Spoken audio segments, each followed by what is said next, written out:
Un octet, combien ça pèse? Bonjour à tous, bonjour Compile. Bonjour Cyril.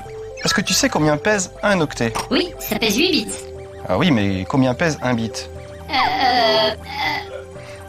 Un bit, c'est la plus petite donnée d'information numérique que peut traiter un ordinateur. Il peut avoir deux valeurs, vrai ou faux, plein ou vide. Mathématiquement, on préfère dire 0 ou 1. Ah, d'accord. Mathématiquement, ça me parle. Mais ce n'est pas que mathématique. À la base, c'est électronique. Parce que dans l'ordinateur, ça représente des signaux électriques. 1, le courant passe, 0, le courant ne passe pas. Oui, c'est vrai. Quand j'étais petit, c'est la première chose qu'on m'a appris à lire. Donc, un bit, c'est une unité d'information qui peut avoir deux et seulement deux états. Et tu savais qu'un octet, c'est 8 bits?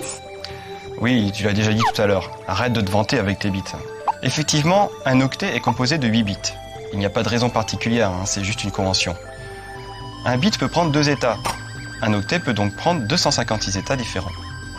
2 puissance 8 égale 256. Oui, ça colle, mais ça sert à quoi finalement? Eh bien, ça sert à stocker de l'information. Un octet peut représenter un nombre, par exemple 0 à 255. Mais on peut aussi dire que ça peut être des lettres, ou une couleur de pixels, ou une instruction d'un programme. Mais comment vous faites pour savoir si c'est un chiffre ou autre chose?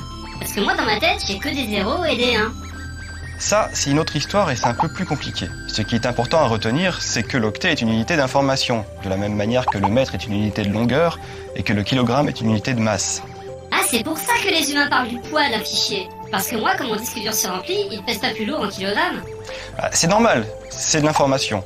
Le cerveau d'Einstein pèse aussi lourd que le cerveau de Monsieur Poulpe. D'accord, mais où est-ce que tu veux en venir? Là où je veux en venir, c'est que les humains n'ont souvent aucune notion du poids des fichiers, c'est-à-dire de la place que prennent les informations dans ta petite tête. Ah, les ingrats.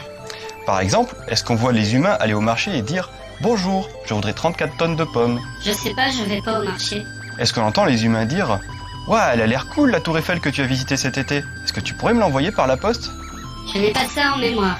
C'est parce que les humains, vois-tu, ont une expérience physique de leur environnement. Et par contre, ils ne savent pas qu'une page de texte prend 1 million de fois moins de place qu'une de leurs photos de vacances, qui elle-même prend 1000 fois moins de place qu'un film en DVD. Sans déconner. Ah, mais comprends-les, c'est très abstrait pour eux. Aussi abstrait que l'est pour toi le prix de ta putain de RAM qui n'arrête pas d'augmenter. Les données ont été traitées. Sauvegarde en cours.